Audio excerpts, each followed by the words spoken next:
When I was a teen, I had been maybe 14 years old or something. Once I read a very interesting short story about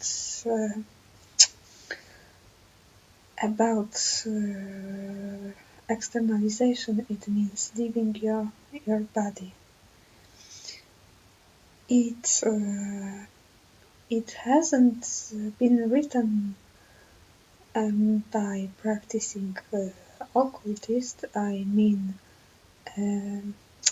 writer doesn't give us any instruction how to do it, and does not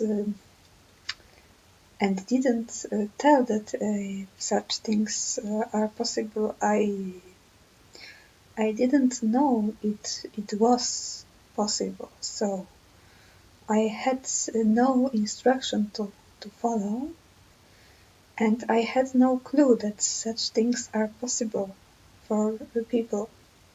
So I went asleep. I was very shaken.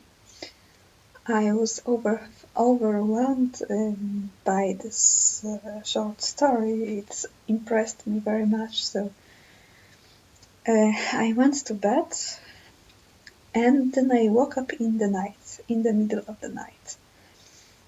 And I was in my room. But I was up. I was my consciousness was on the ceiling. My soul was on the ceiling, and I could stare back at my body, which was just laying down on the bed, sleeping. So my soul stared at my body, laying down. I was in my room. It all happened in my room. In my normal room, everything was normal in this place, ordinary looking, like every day, every other day, every other night, my room, just my room. And I was staring from the ceiling at my sleeping body, and I noticed something that freaked me out. And it's quite normal that it freaked me out, because I've seen that on the other side of my bed something is sitting. I said that something because it wasn't someone. It was a spirit, but I've seen it clearly. It was a spirit. It was huge, and it was cloaked. It was clothed in some kind of cloth. It was hooded, and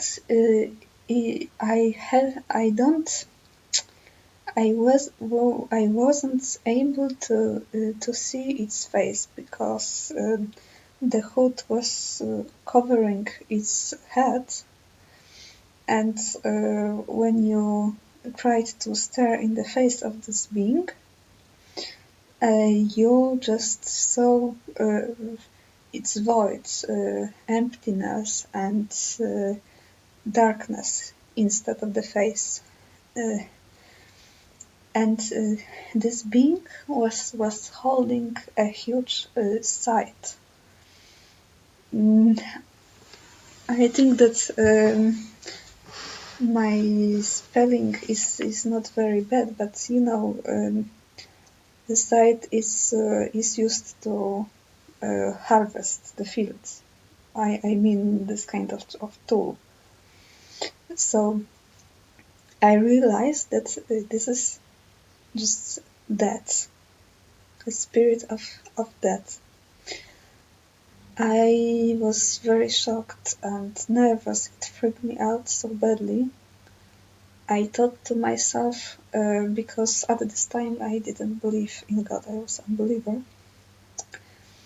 I thought to myself, I have to come back to my body, because it's very dangerous to stay up in the ceiling while that is near, because I felt disconnected from my body, and I think I was disconnected from my body, and I wanted badly to come back to my body, and I thought to myself, oh, I must come back to my body, come back to my body. And indeed, I came back. I came back. Then I opened my normal eyes while in body, and I've seen that the spirit of death is there. Yeah, he or she was sitting motionless near me. I was very scared, and I decided just to go asleep. I thought to myself, I must go asleep. I don't want to move, because she or he may chase me or something. I was so afraid of doing anything. So I just fall asleep in some kind of terror, in panic, in desperation. So it was my first encounter with the spirit of death.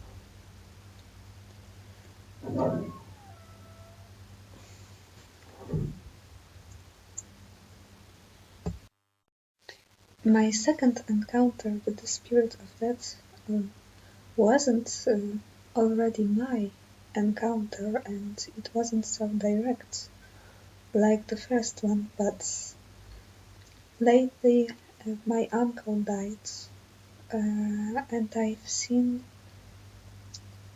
his agony.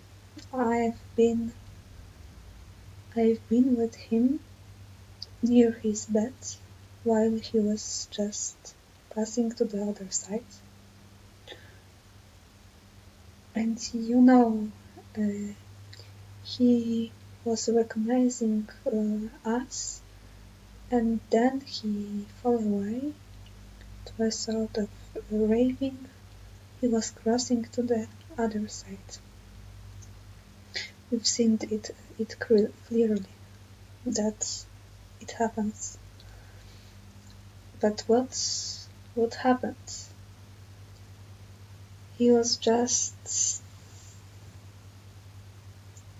he was reaching his hands in the air. He was reaching to somebody, to something.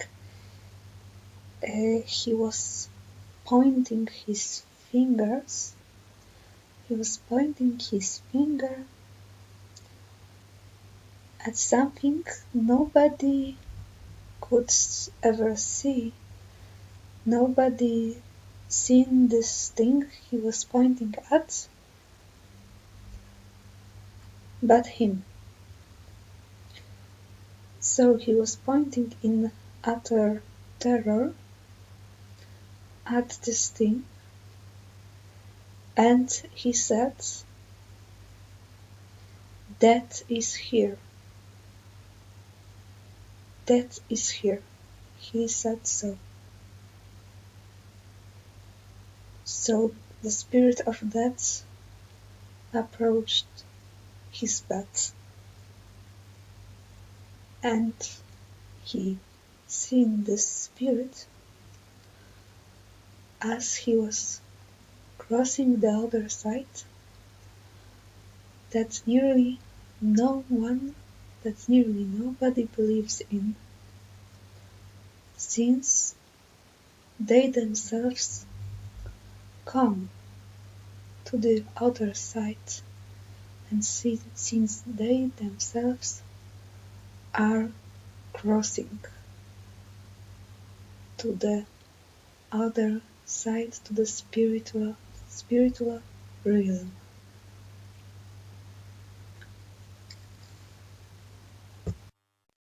some may say that it's just a tale, is some kind of folklore, folk tales that there are some spirits that looks like this, that is, for example, a skeleton or some huge being with a hood on his head, with a scythe, and because of this folk beliefs, we just imagine that to be so looking. But it's just the opposite of what I said now, because it's a spirit, and some people have seen the spirit, and because of the people seeing the spirit, we just know how it looks like. And because people normally don't have any insight into spiritual, they just believe it's just some kind of superstition. But it's not. People just sometimes have some insights into spiritual, and they just know, and they draw, they paint, they just leave to other people uh, pictures telling them how does the spirit of that look like.